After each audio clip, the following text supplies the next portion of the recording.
Welcome to the journalist. Oh, listen to me saying the wrong platform.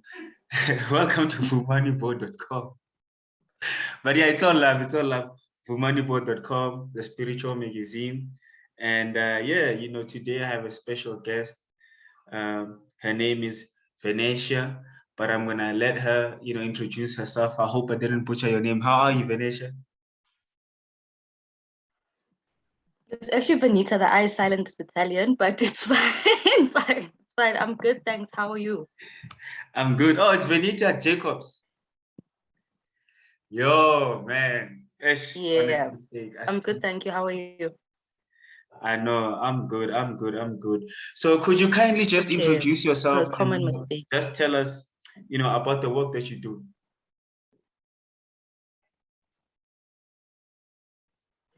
So I am an aspiring academic at Rhodes University. I'm currently doing my second year, master's in the education faculty, and my thesis is about African spirituality, particularly the initiation process. Okay. Very, very, very interesting stuff. Very interesting stuff. And, as an initiate yourself, how and when did you discover that, you have a gift? So, Yazi, I was always struggling to make friends. I was always very sick. I was in hospital, then I had irritable bowel syndrome, then I had depression, and then, I got diagnosed with a learning disability, dyslexia. The reading was an issue. And then, but like, I really didn't take note of it that much.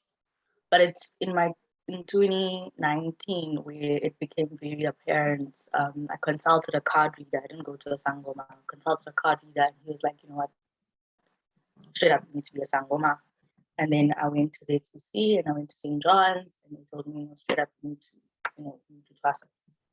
And that's when I consulted. And then later the woman that I consulted became my my Gobela. So it was a journey. I started off with non-African methods first, and then so when I felt like when everybody's telling you the same thing, then you know that it's lit.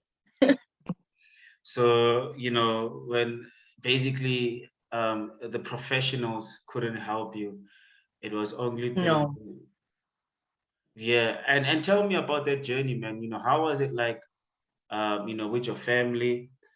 First of all, is your did your family understand at first what was happening, or did you go through the journey alone?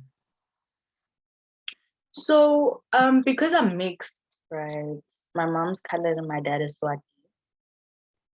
So I have a history of healers. So my grandmother's mom was a card reader. She used to use candles, tea leaves, but she was white. So that history then came about, and then we have like my mom's side of family very staunch Christians, so she embarked on the Casa journey as well. My mom finished, and then my dad's side, they healers as well. So I think it's been difficult because just being sick and people not knowing what's wrong with me, and also just seeing what's happening nowadays in like with Gobelas and initiates and like people taking advantage and this and that. So I think my family was more scared for me than but very, very supportive in the journey. Yeah. And socially, And how also just to add sorry. No, continue. And just to add, with the whole, so here's what was perplexing. So I was a very smart child, but then I was diagnosed with dyslexia, which was a reading disability. So it was very confusing because I would get the marks, but I had concessions and all of these other things. So it was just things weren't making sense. For me, I don't know, and you can correct me if I'm wrong and I'm going a bit off script, but I always feel like when I interview people and they talk about their journey, it's a lot of suffering, man. Like, isn't there a better way of like ancestors just, can they communicate in a simpler way to say, look, that you have a gift as opposed to, the suffering and the pain and the struggles? I don't know. That's in one of my, when I presented my proposal, one of the lecturers was like, I see ancestors as punishers. And I said, no, but I don't think so. I think they're disciplinarians. I don't think they punish. And I think sometimes, a lot of the times, your gift is activated by trauma. In my case, my mom, has cancer. And so it's been a very difficult thing, just growing up very tough. And another thing, just to add on to your previous question, how did I see I had a calling? All of my relationships would not last. And it was just a very confusing thing. 1 minute a person is into you, and then the next minute, and it's the same kind of pattern. So I think, to answer that question, I think, how else will you take it seriously if it's not accompanied with, not, let's say, suffering, but trigger points? Because I mean, if they were to come to you and be like, oh, Nana, please, can you go to us up, please? You definitely wouldn't take it seriously. So I think they close a lot of things for you to listen, because an ancestor doesn't communicate like a human being, where it's like, you need to do this. So I think it's more like trigger points to just wake you up to who you're supposed to be. And yeah, I mean, like I said, if they said it in a nice way, you wouldn't feel compelled to ask that. Okay. Yeah, no, well put. So, you are registered, with the masters, focusing on African spirituality. I didn't even know that, that's a thing up until I heard about it from you. So can you just elaborate on what that is exactly?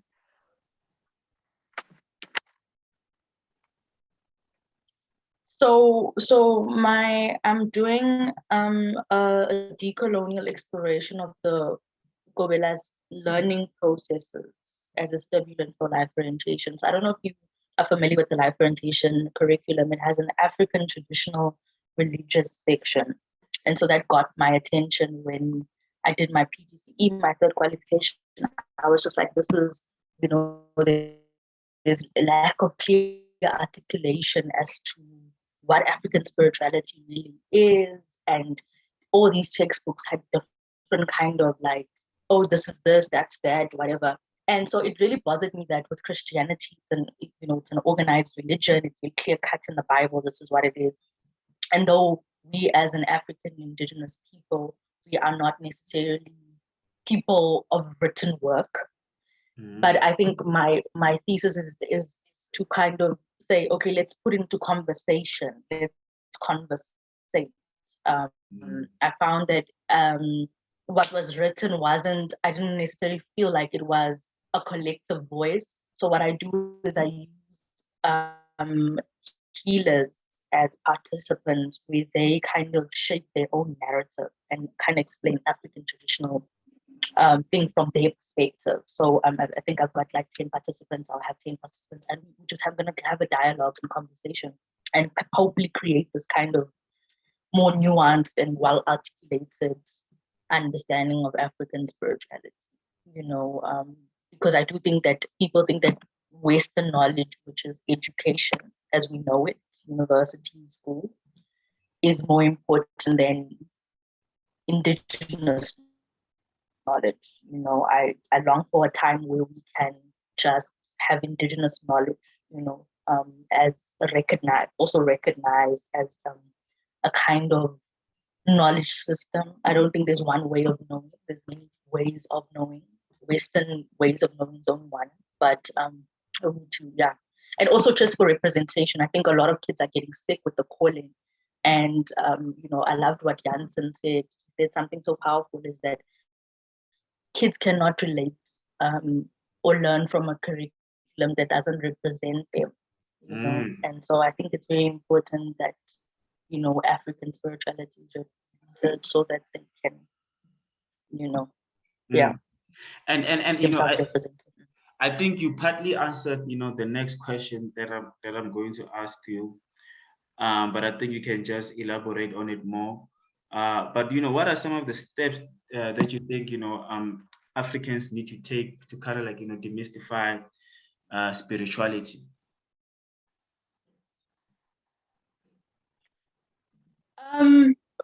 I think it starts from us as Africans to become reawakened. African spirituality is not only Bungoma, right? You can be an African spiritualist and not practice as a Sangoma per se.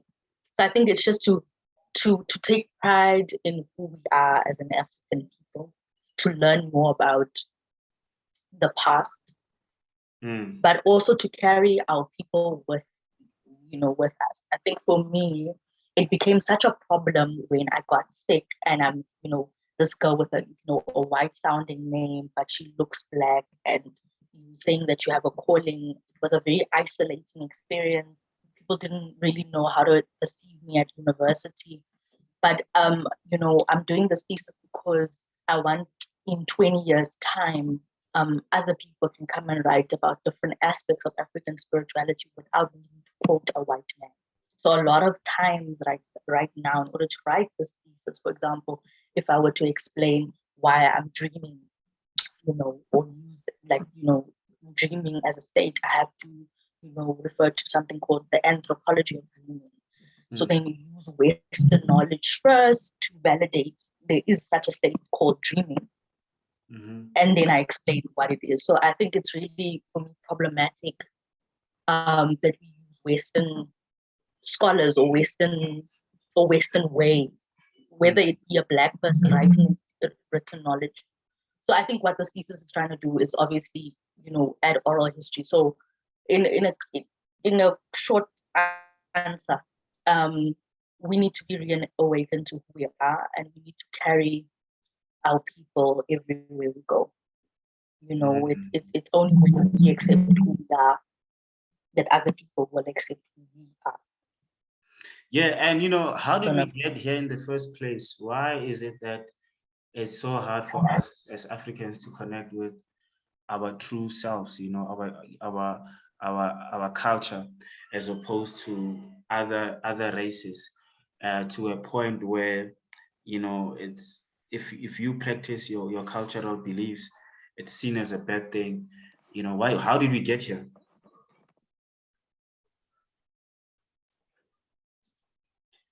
Did you get that? Can you hear me? I don't know if I'm still being heard. Yeah, no, I can hear you. It's just it's a little delayed. Okay. But I can hear you. Okay. So it started with the Witchcraft Act, right? Colonization per se. So with the Witchcraft Act, that has spiritually stunned our people for about approximately 400 years. So how churches like St. John's and ZCC start coming up, the Witchcraft Act started in 17, so let me just I wrote it down, 35 in the Cape Colony, and then it spread to like 1895, and then obviously finally with the Apartheid Witchcraft Act of 1957. So during this time, it became demonic for people to, come, Nyanga, be a Sangoma. So a lot of our people, and this is what I love about Igbo, I always say it's adaptive.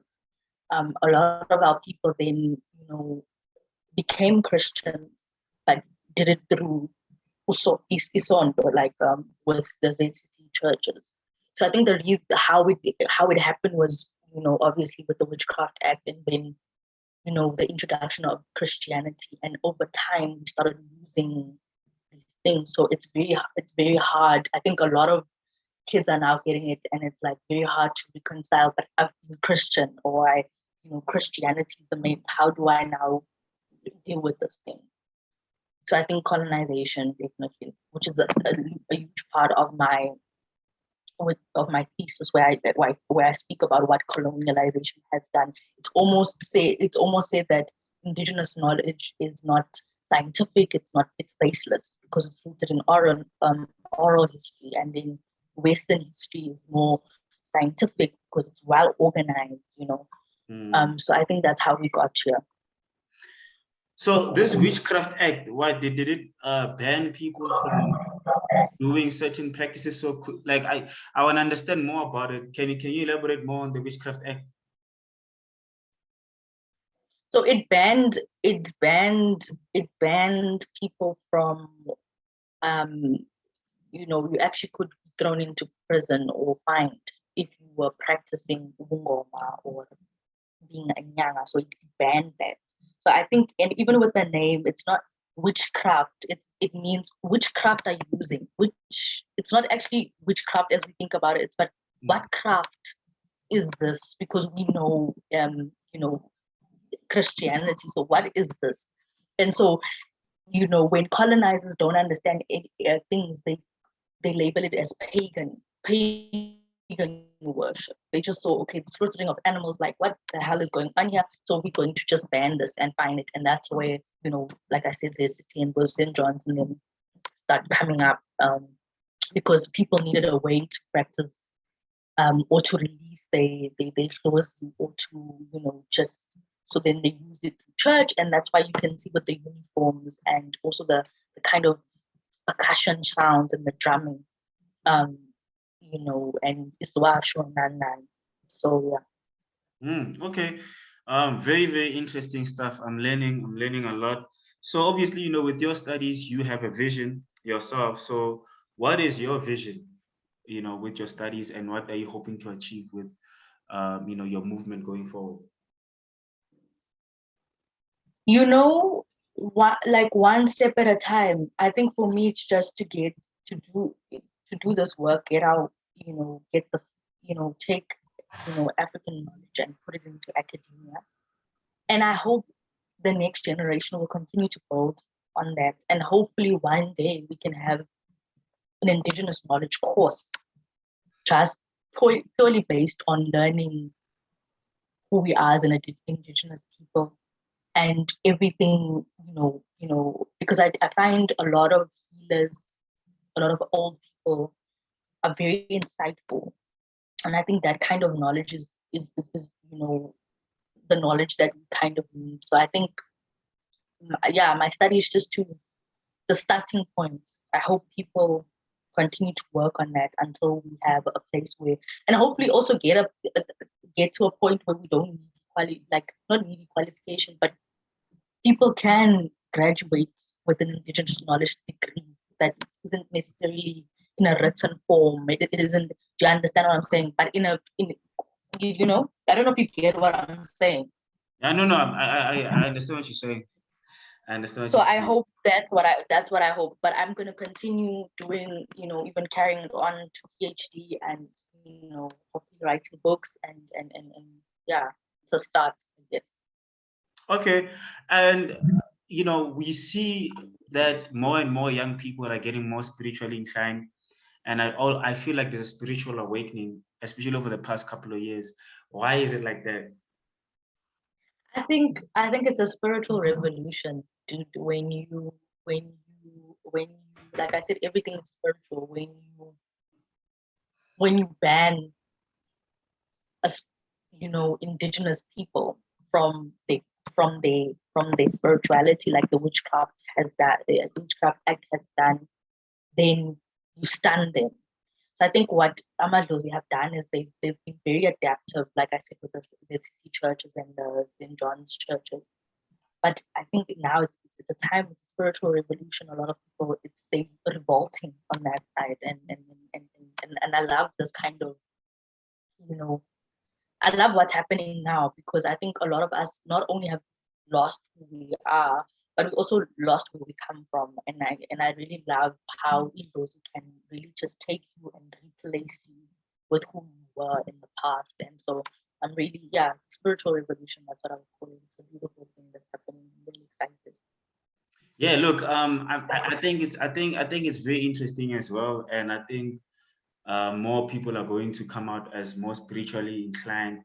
And yeah, I think it's going to be very interesting, you know, with obviously, you know, people like you on the academia side and other people on the ground. And I think, you know, the future of Africa looks bright because we do need that spiritual awakening. So yeah, lastly, you know, is there anything that I might have missed that, you know, you just want to add on to the spiritual kids and the crazy world out there? I want to say that just in conclusion, we should not limit, like I said, spiritual gifts to us. There are many spiritually gifted people, you know, with abantu badala. But as I said, they adaptive. So you find this person had a Lozi who was a son, and now that person does political studies to be a political analyst. Do you understand what I'm saying? It's not necessarily milling twice to be a sanusi, but I'm now using my gift that my ancestors have given me in same with inyangas and doctors.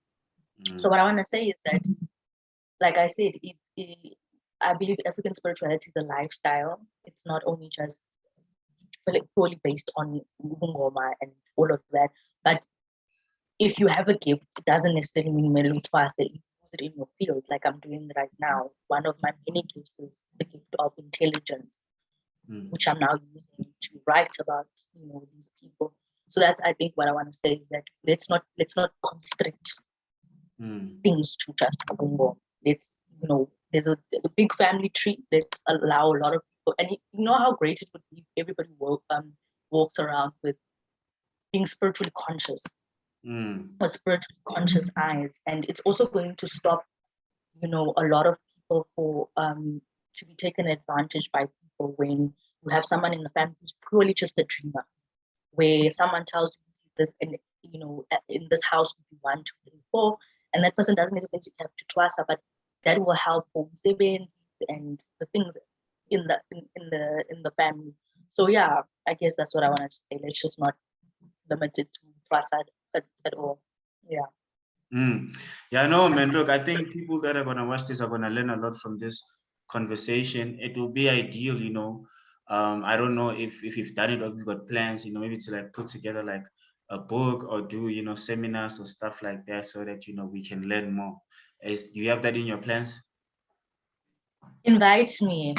I need to be invite me. You do a segment where you call all of us and we talk. Invite me to do it. I feel like I'm still, I don't know, I feel like I'm not ready yet. I'm still on the ground, so I'm still trying to, you know, there's so much African, you know, spirituality. I mean, I've read Bravo Krero Mutwa's books and I keep going back. There's so much that I'm learning. And the nice thing about my thesis is I'm actually calling upon experts to say to me, okay, how do you see this? How do you, you know, like, how do you see this? How do we do this? So, yeah, not podcast for me anytime soon. I think I'm still on the ground learning, but please do invite me when you do something. I would really, yeah. Okay, no stress. We'll be in touch, Venetia. All right. Thank you so much. Interesting name, by the way. I've never met anybody called Venetia before, but yeah, yeah, man. Thank you so much for your time, and yeah, you know, continue with your studies and keep, you know, shining your light on our people, man. Thank you so much. Thank you so much. All right. Bye.